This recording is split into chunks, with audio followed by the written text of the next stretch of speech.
Listo. Bueno, un cordial saludo para las personas que están viendo este video.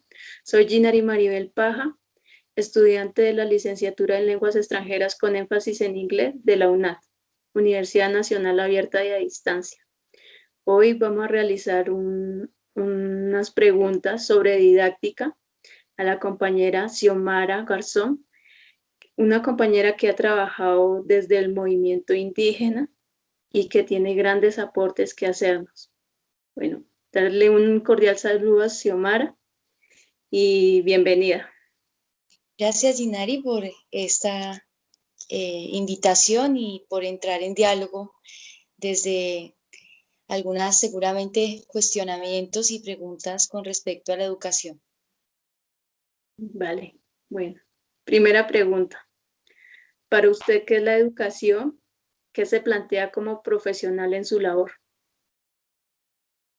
Bueno, pues la educación es un concepto que particularmente yo he ido desaprendiendo y aprendiendo, producto, digamos, de cierta trayectoria docente, pero sobre todo de los aportes que empiezan a hacer algunos maestros y maestras, compañeros en ese trayecto mío, no solamente como profesional, sino también como maestra.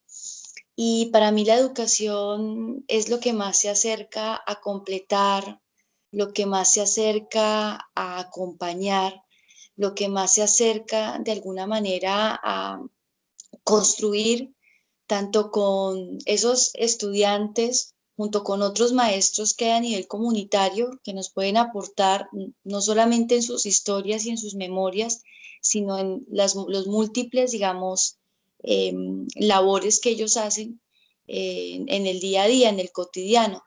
Entonces, siento que educar es acompañar y darle un poco de sentido a por qué hacemos lo que hacemos, por qué aprendemos ese tipo de conocimientos y por qué es importante socializar esos conocimientos con otros. Entonces, siento que cada vez más me alejo a lo parametralizado de lo que se enseña en las licenciaturas, ¿no? de educación, y me siento más como una compañera, como una acompañante que ayuda a hacer ciertas orientaciones en esos procesos formativos de esos niños, de esas niñas, de esos adultos. Vale. Siguiente pregunta. ¿Qué es didáctica para usted y cómo lo utiliza en el aula? Bueno, la didáctica también es como un abordaje que siempre se nos insiste, no solamente en nuestras trayectorias formativas, sino en el momento mismo de elegir como tal ser maestros, que para mí ha tenido muchos cuestionamientos en la práctica, porque me he dado cuenta que hay todas las posibilidades creativas e imaginativas de poder construir con otros compañeros docentes en conjunto. Entonces, la didáctica se va a convertir en la posibilidad de hacer digerible algo que a veces no es tan fácil. Y hablo de temáticas matemáticas, temáticas de la naturaleza, temáticas que tienen que ver con el mundo social, el mundo político, que no son tan fáciles, pero que la didáctica genera que sea algo tranquilo, que el ejemplo sea tan real, tan eh, contextual, que el niño y la niña lo pueda, digamos, aprender y manejar sin un lenguaje técnico, que a veces en eso caemos los docentes, ni en la repetición de la repetidera. Entonces, la didáctica para mí significa como tener varios elementos en nuestras maletas de herramientas y sacarlos en el momento en que el grupo lo requiere. Por eso nos insisten tanto en planear nuestras clases, planear nuestras lecturas, planear algunas herramientas que podamos usar para abordar esas temáticas y tener otras como plan B hasta la Z, porque no sabemos. Entonces, para mí la didáctica es eso, tener varias herramientas que permitan el uso de todos los sentidos y en el momento en que yo lo perciba a ese grupo que no me está comprendiendo, saco esa herramienta. Puedo hacer uso de mi cuerpo, puedo hacer uso de los olores, puedo hacer uso de los sabores, puedo hacer uso de lo sonoro, que es tan bonito, o de tocar algo que me lleve a cierto lugar. Entonces, para mí la didáctica se convierte en toda una posibilidad de creatividad en equipo y también con esos sujetos, ¿no? Sean los niños, las niñas, los adultos, los jóvenes. Ok, gracias. ¿Cuál es el método de enseñanza-aprendizaje en el aula que usted utiliza? Bueno, pues particularmente yo considero que hay de todo un poco, ¿no? Como una vez se va apropiando de ciertos modelos, de ciertos enfoques que le van permitiendo a uno navegar, ¿no? Y empezar incluso a veces a hacer ciertas misturas para no casarse con un solo enfoque. A mí me gusta mucho la posibilidad de lo constructivista, porque es la posibilidad de compartir con otros eh, y hacerlo colectivamente, pero también me gusta mucho la tendencia crítica y más comunitaria, porque allí vinculamos a todas las personas que hacen parte de ese contexto socioeducativo. Ubicamos a las personas que han luchado, ubicamos a las personas que han sido recuperadoras o liberadoras de la madre tierra, ubicamos a las tejedoras, a los tejedores de sombrero, ubicamos a aquella que es muy buena en el arte, digamos, de eh, ayudar a traer vida a esta vida, como las parteras. Entonces, cómo de alguna manera vincular a la comunidad y vincular por qué aprendemos lo que aprendemos y qué tipo de niños y niñas queremos, ¿no? De alguna manera acompañar, eh, pues me parece importante en la modelización más social, más crítica y la posibilidad de, en colectivos, trabajar no solamente estrategias didácticas, sino estrategias de lo que implica la educación, pues para nosotros, ¿no? Y nosotros hablo de niños, niñas, maestros y comunidad. Okay. Como docente, ¿piensa que el aprendizaje puede modificar el comportamiento de los estudiantes? Yo considero que cuando les mostramos varias posibilidades, no nos casamos con una verdad o con una certeza, pues, que es muy marcado en el modelo occidental del cual venimos, porque yo también me considero que pues fui estudiante desde una perspectiva muy tradicional de guardar silencio, obedecer, pedir la palabra, pues como todo muy estructurado. Yo considero que cuando tenemos maestros y maestras que nos ayudan a pensar múltiples formas, ¿sí? No nos dicen, no, la visión del origen del universo, la única válida es la evolutiva y biológica, sino que también hay otras posibilidades como las cosmovisiones de los pueblos con respecto a cómo surge, ¿no? La tierra, el hombre en esta tierra. Cuando eso se pone a conversar incluso con ciertas líneas religiosas que van llegando a los pueblos, ¿no? Sea el catolicismo, sea el cristianismo, eh, pues eso va a tener un diálogo muy profundo, que ahí es donde el maestro debe hacer la orientación. Yo no discrimino la afiliación religiosa ni la afiliación también que el chico me quiera decir, vea, profe, a mí me hace sentido más la concepción de los orígenes desde lo que me enseñan en biología y me siento incómodo con la religiosa, pero vibro con la espiritualidad y la cosmovisión del lugar de donde yo vengo. Bueno, pero yo le doy la lección que después de hacerle ver 4 y 5 formas, él tome la decisión, ¿sí? Y yo considero que no solamente hay unas transformaciones de las formas de pensar de esos niños y esas niñas o esos jóvenes, sino que impacta a sus familias.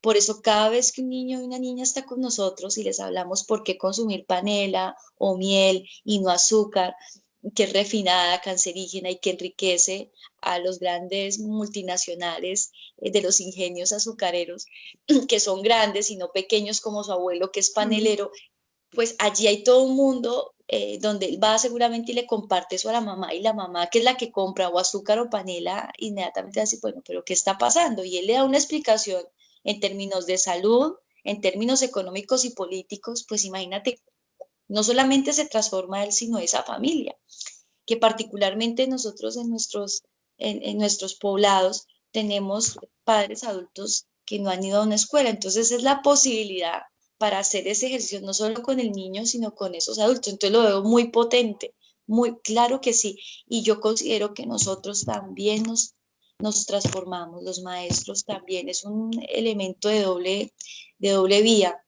¿no? Porque hay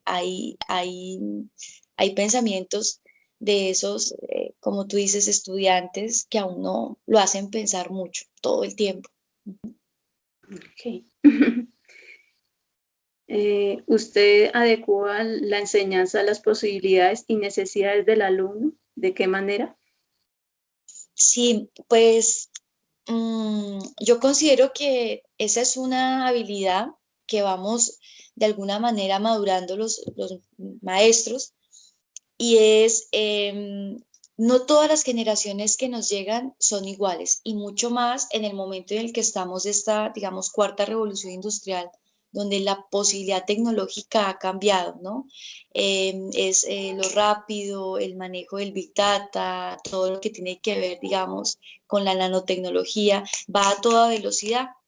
Entonces también llegan generaciones, ¿no? Del icono, de todo lo rápido, de pasar, de buscar información, de mucha información, pero los cuestionamientos y reflexiones van quedando en stand-by. O sea, tenemos ya generaciones que saben lo que está pasando en el mundo en ese mismo instante, porque ahí es mucha información. Pero yo considero que sí, que ocurre en la medida en que producto de la virtualidad o de la modalidad presencial, tú, por ejemplo, ves a veces caras como no te entendí ni papa. Y entonces cuando te dicen no te entendí, o que tú como que provocas que pregunten o cuestionen, y a veces que no pregunten es porque siguen ellos procesando lo que uno de alguna manera les está compartiendo. Entonces yo no lo veo como algo negativo, sino espere, deje que procese, déjele un par de días. Y por otro lado, está el ejercicio de no entendí nada. Bueno, entonces vamos a generar la posibilidad de que lo entiendas. Puede ser que no sea en este encuentro, pero en el próximo sí. Yo considero que como todos tienen diferentes ritmos de aprendizaje, hay que detectar esos perfiles, ¿no? Y hacer el escáner a ese grupo y decir, bueno, hay unos que van por el lado de tocar y de ver, y hay otros que se van por el lado de que tú les compruebes que eso es así. Bueno, entonces tengo esa clase de grupos, entonces trabajo didácticas que permitan que tanto estos como estos comprendan un poco ese objetivo o ese propósito de aprendizaje, y a su vez ambas didácticas nutran una temática que para mí es importante que ellos vean, ¿no? Y que conozcan a profundidad o de manera somera. Entonces, claro que eso es fundamental, ¿no? En términos de, ojo, no son los mismos, por eso tú no puedes reencauchar clases de hace 5 años con las de hoy, no. En permanente cambio de oxígeno está tanto el grupo como tú cuando lees ese grupo, pues de manera correcta, ¿no? Ok. Mm, ¿Cómo aprenden mejor los estudiantes? ¿De manera individual o colectiva? Bueno, a mí hay un cuentico que me gusta mucho, que es de Carlos Leckendorf, que él trabaja con el pueblo otojabal hacia más Centroamérica, con indígenas otojabales. Y entonces Carlos de Leckendorf un día a sus estudiantes le piden que ellos quieren ser evaluados como los niños blancos de la ciudad, que hacen pruebas. Y él les decía que eso eran pruebas individuales, que si ellos estaban dispuestos a eso, pues que él preparaba una prueba y que mañana todos llegaran a la prueba. Le hizo la advertencia que era individual, y el hombre, ellos dijeron que listo, que no da problema, les puso a desarrollar un problema de manera individual en un tiempo riguroso y empezaron en menos de 5 o 6 segundos a levantarse y empezaron otra vez a conformar equipos y grupos, que era la forma como en ese momento se enseñaba en esa zona, porque no se cree, ni se creía, ni se creen las pruebas individuales. Y empezaban a resolverlo de manera grupal y entonces le dicen, es que nosotros nos dimos cuenta que cuando uno tiene que resolver un problema en la comunidad, uno no le dicen, vaya a su casa, piénselo y tráigame la respuesta a ver qué pasó. Lo resolvemos en conjunto, no importa los días que tengamos que tomar para resolverlo junto. Pero, profesor Leckendorf, es que 5 cabezas, 5 pares de oídos, 5 pares de ojos, piensan más que una sola. Así que no nos gustaron las pruebas, nos parece que es importante que lo hagamos en conjunto y en colectivo, es mucho más sabroso. Entonces, un poco decirte que sin duda el proceso educativo tiene que ver con trabajos en equipo, porque en un mundo donde todo está individualizado, se va perdiendo la posibilidad de escuchar al otro y de una construcción de un nosotros, no del yo, sino la posibilidad de, ojo, porque todos tienen experiencias vitales, todos tienen, digamos, educaciones, todos tienen, digamos, otras formas que pueden nutrir muy bien una conversación o el pensamiento. Entonces, me voy más por lo colectivo que por lo individual. Ok, gracias. ¿Se presentan problemas cognitivos en los estudiantes en el aula?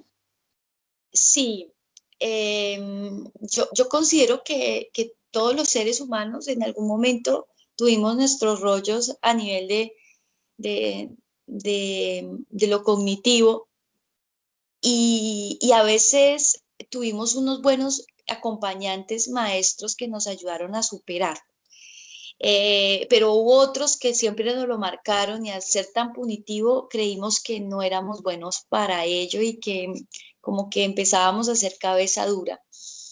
Y hay una cosa muy fuerte que empieza a ocurrir y es que justamente hay equipos pedagógicos al interior de las instituciones para ello, para que tanto pedagogos, tanto psicólogos, maestros, trabajadores sociales, en acompañamiento con incluso si tú ves, hay fonoaudiólogos, que empiecen un poco a ver qué es lo que ocurrió, qué es lo que pasa, porque yo tengo, digamos, un impedimento para el pensamiento matemático, no quiere decir que en todo se esté mal, sino que hay algo que ocurre cuando veo los números. Fíjate lo complicado que fue cuando nosotros nos enseñaron a contar con manzanitas y peritas y cuando nos los cambian a X y Y, la matemática ahí se trunca, ¿no? Como que decíamos, era mejor las manzanas y las bananas que la posibilidad de sumar o del conteo progresivo cuando se transforma en un X y un Y, ¿no?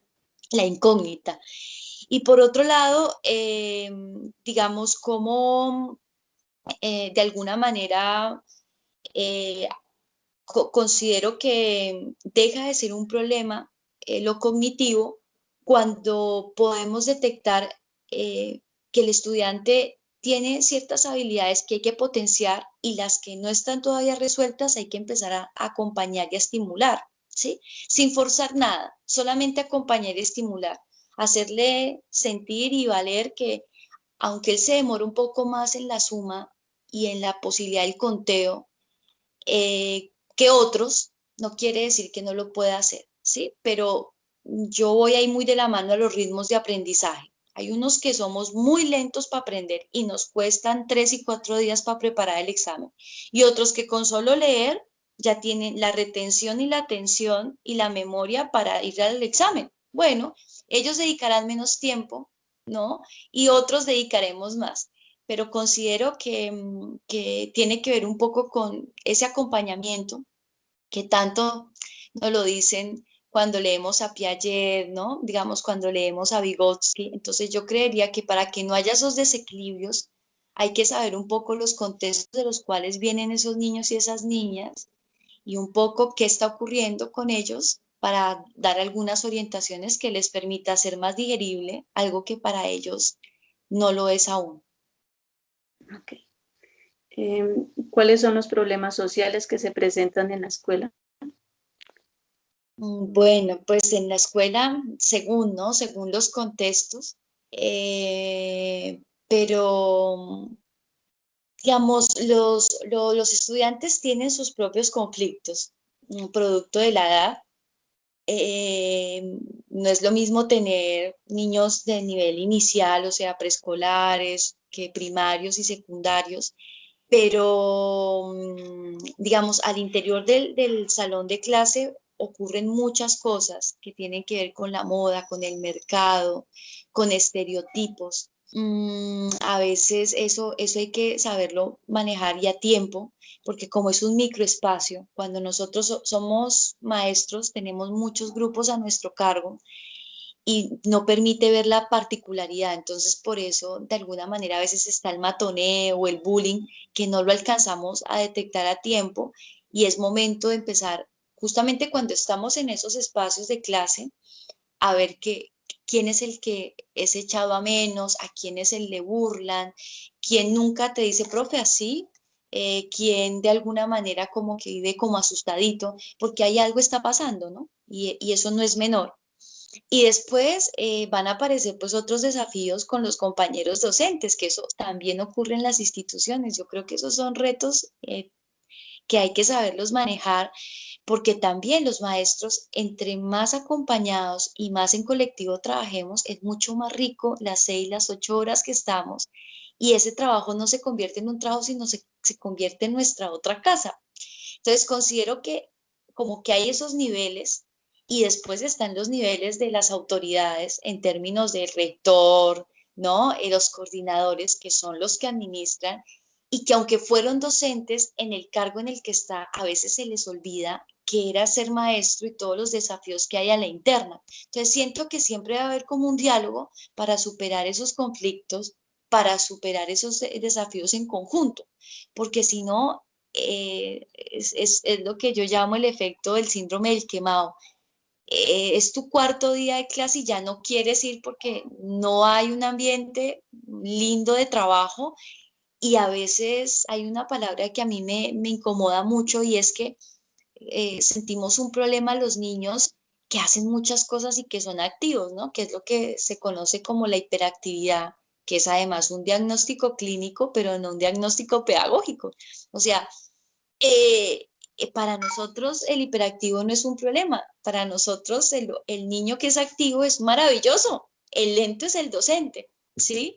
El lento que tiene esa no posibilidad de tener paciencia de ese niño activo, él es el del problema. Entonces, de alguna manera como pensar que este es un ejercicio, digamos, en conjunto y que por más retos que tengamos, los podemos de alguna manera trabajar en colectivo, ¿sí? Para que dejen de ser un problema. Ok. ¿Tienen en cuenta el estado emocional de los estudiantes a la hora de educarlos? Bueno, lo emocional juega pues un papel muy importante porque, digamos, cuando hay motivación, cuando te hace con gusto, que es gozosa,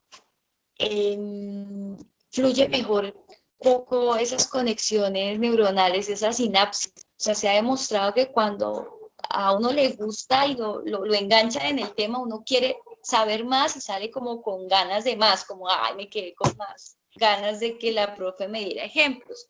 Entonces, lo emocional es muy importante, pero eso no se puede si no conocemos la situación que vive el niño en la casa y en su contexto próximo. Y yo considero que eso es una constante, que los maestros no nos podemos perder la oportunidad de conocer qué pasa en las familias de esos niños y de esas niñas y qué ocurre en ese día a día, ¿no? O sea, por ejemplo, profe, ¿sabes? Hoy murió mi perrito. Eso es una cosa tremenda, que se muera la mascota o, profe, ¿sabes? Mi abuelita está enferma, porque genera toda una reorganización de la casa. La abuela está enferma y era la que los cuidaba a ellos.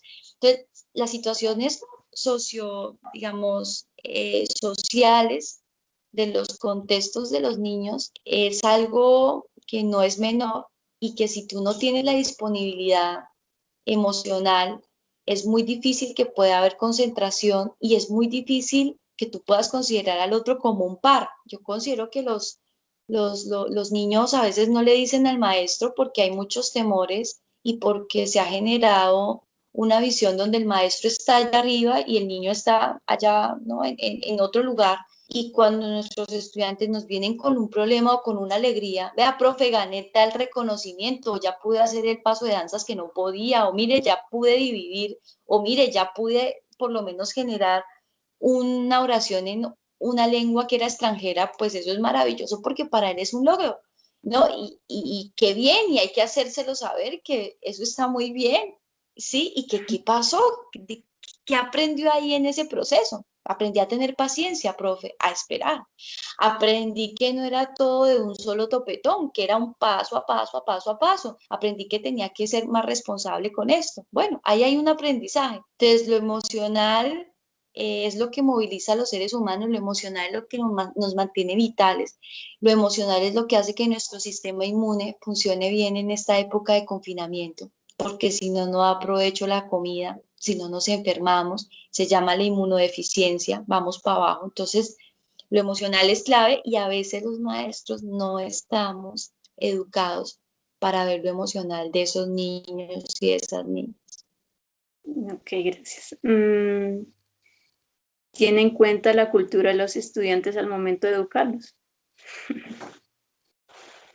Sí, el tema de la cultura es muy interesante porque una de las principales características precisamente de la cultura es reconocer los orígenes de esos niños y esas niñas o de esos estudiantes que tenemos.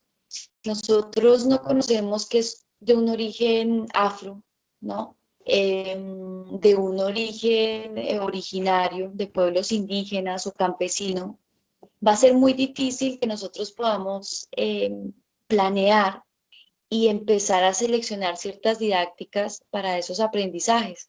Pero también, si yo no conozco el contexto socioeducativo, tampoco puedo entender muchas acciones que tiene el niño en términos, o el estudiante, de decir, a mí esto no me interesa o esto yo lo aprendí de otra manera. Entonces, lo cultural es un puente que nos va a ayudar un poco a nutrir esas didácticas, a nutrir esas metodologías, pero sobre todo a valorar el lugar de donde vienen. Cuando yo valoro lo cultural, lo que empiezo a hacer es un diálogo intercultural, entre culturas, y empiezo a valorar que en mi salón de clase tengo afros, tengo indios, tengo campesinos y tengo citadinos, y que esos lugares de donde ellos vienen pueden nutrir a todo el resto del grupo, entonces es una potencia. Pero si lo veo como una dificultad, ahí hay un problema de construir el profesor eso que aprendió.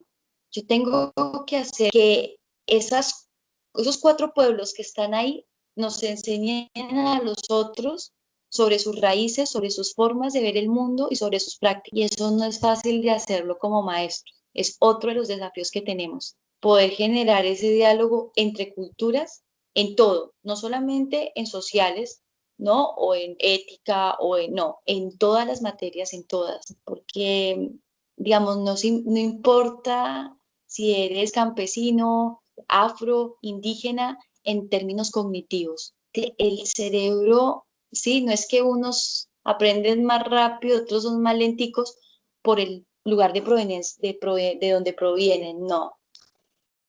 Lo que hay que tener en cuenta es que la cultura tiene unos momentos y tiene unas formas, y nosotros en la escuela tradicional y parametral rompemos eso.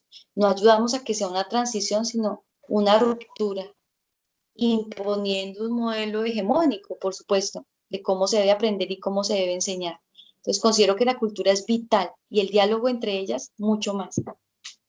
Gracias. ¿Cómo motiva a sus estudiantes para que aprendan o se interesen en las clases que enseñan? Bueno, pues uno de los primeros elementos de motivación siempre es usar las habilidades que yo tengo. Yo considero que tengo una habilidad desde muy pequeña que tiene que ver con la voz. Entonces, me gusta cantar. Entonces, siempre me gusta tener una canción que evoque, si estoy hablando del maíz, bueno, es la canción del maíz. Si estoy hablando de cómo empezar a transformar conflictos donde hay uno que siempre le pega al otro, bueno, hay una canción para ello. Pero también me parece que hay otras narrativas que son muy bonitas, que son los cuentos cortos. El cuento corto, que es profundo y que tiene o animales que son, parecen seres humanos, me parece que es una herramienta muy bonita que siempre tengo en cuenta. Y la otra tiene que ver con algo que a los estudiantes les parece hacer el ridículo. Me parece que no es tanto la ridiculización, sino yo misma jugar, si estoy hablando de algún animal o de algún ecosistema, yo misma hacerlo. Entonces te doy un ejemplo. Si yo estoy hablando de aves del paraíso y necesito que ellos, digamos, entiendan un poco que esas aves, a pesar de que son aves macho, tienen un plumaje lindo, un color lindo, unas crestas lindas, pues yo misma llego con el peinado de esa ave del paraíso. Las aves del paraíso tienen unos peinados muy raros y unas plumas muy raras, son muy chistosas. Entonces, entonces sin necesidad, hago el engrudo con yuca, me hago el peinado de la cresta, me lo pinto, ¿sí? Y hago algunos rasgos, digamos, de piel, y ese día es el día de esa ave del paraíso. Entonces, primero lo hago yo si quiero que ellos de alguna manera lo compartan con sus compañeros. Entonces, por eso hablo de ponerme primero yo en ello para no dar la asignación de haga esto, haga esto, haga esto. No, yo lo hago primero, se ríen, se burlan, es algo que nunca se olvida y luego motivo para que lo hagan. Entonces siento que los maestros tenemos que acudir a las habilidades que tenemos, y también las que no tenemos, como empezar a descubrir que tal vez nos puede ir bien. O sea, vencer esos miedos. Los maestros también nos da miedo ciertas cosas. Y los maestros también, se nos dificulta decir que tenemos dificultades y decir que no sabemos cosas, porque nos enseñaron que el maestro se las sabía todas y lo que no se sabía, pues por ahí lo buscaba o nos echaba un cuento. Entonces, no, lo ideal es reconocer que en esas habilidades, pues yo las uso y hago mezclas. Y a veces funciona, Ginari, a veces no. Entonces, cuando sé que como que no gustó, que no, esto fue demasiado fuerte, profe, nos estás enseñando sistemas políticos del mundo y cuando llegamos al autoritarismo no nos gustó, sentimos mucho dolor, sentimos mucho temor, no queremos entrar en eso, no sigamos jugando este juego, profe. 2 días y ya entendimos que por ahí no es, entendimos más el sistema democrático. Ah, bueno, listo, como lo dejamos hasta ahí, cortamos, porque es demasiado violento. Hay otros que les gusta y siguen con el juego hasta que uno dice, bueno, ya, no más. Entonces, básicamente eso, como siempre ubicar y nunca decir, uy, esto no me va a funcionar, esto es muy ridículo, esto es para niños más pequeños, uy, esto es para niños grandes. No, vamos a ver qué ocurre. Ok. ¿Cómo estimular el pensamiento creador de los estudiantes en la escuela? Pues lo creativo, creo que se ha ido como cortando, ¿no? Y se corta en ese paso precisamente de la escolaridad. Y para mí eso es como muy triste porque es como cortar, ¿sí? Cortar algo que es tan inédito de los seres humanos y de cuando somos niños. Cuando somos niños, somos muy creativos, o sea, tenemos la posibilidad de colorear de las formas que más nos gusta, de crear historias, de tener unos sueños que estimulan todo el tiempo, pues, cosas y seres imaginados. pero yo siento que la creatividad uno la estimula cuando los escucha y cuando em, puede valorar que, que ellos no están copiando, sino están haciendo algo genuino y que según el lugar donde ellos estén, hay unas estéticas propias de esos lugares que no pueden ser las estéticas del docente que llega o del proceso de formación que recibió el docente. Yo te hago un ejemplo. Cuando uno va a pueblos originarios, uno a veces como que cuando escucha a los mayores dice, pero ¿esto qué secuencia tiene cuando le cuentan historias? Porque las historias no tienen inicio, nudo y desenlace como nos lo enseñan en literatura, es otra forma. Y particularmente cuando le cuentan una historia, ellos terminan por donde comenzaron. Es una cosa maravillosa, pero si usted le pierde el hilo, se perdió, como que se desconcentró. Y entonces yo aprendí que los niños, sobre todo de lugares socioculturales diversos, tienen esto.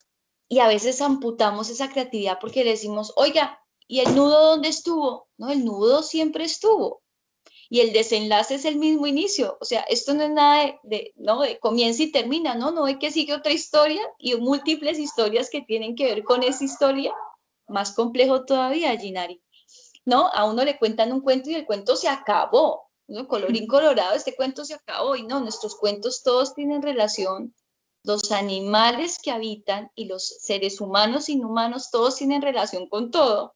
Entonces, la creatividad se estimula cuando yo tengo la posibilidad de caminar los lugares, no decirle, imagínese que allá a 8.000 leguas de ese mar, no, vaya al mar, haga que vea esos animales, vaya a la montaña, haga que vuelva otra vez a ver la belleza que hay en la naturaleza, las escamas, el pelaje, la vellosidad, ¿no? Se quiere estimular la creatividad, bueno, empiece un poco a valorar eso poquito que él dibuja, que él escribe, que él cuenta. Venimos de comunidades muy orales, muy orales.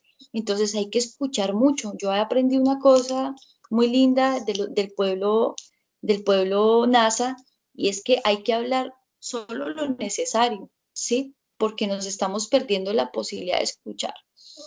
Entonces, pues bueno, básicamente es yendo a esos lugares, viendo lo bello que hay en el otro y en la naturaleza, estimulamos crear y la posibilidad de no copiar.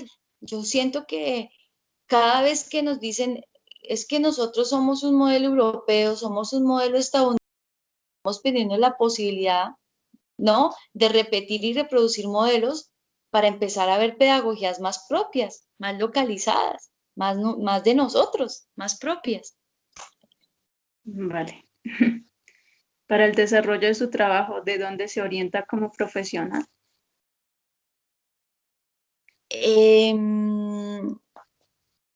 Digamos, yo considero que cada vez más tengo una orientación más social, más política, y que lo que intento un poco dar a que esos estudiantes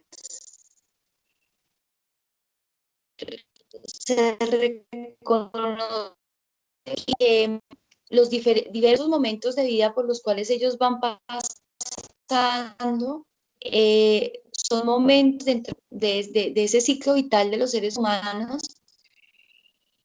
pero que es importante cuando sean adultos, y es la posibilidad no solamente de ayudarnos a gobernar, sino ayudar a a otros niños y otras niñas. Entonces siento que cada generación, que eso va a tener un impacto en 2 y 3 generaciones de más adelante, y que cuando yo sea vieja,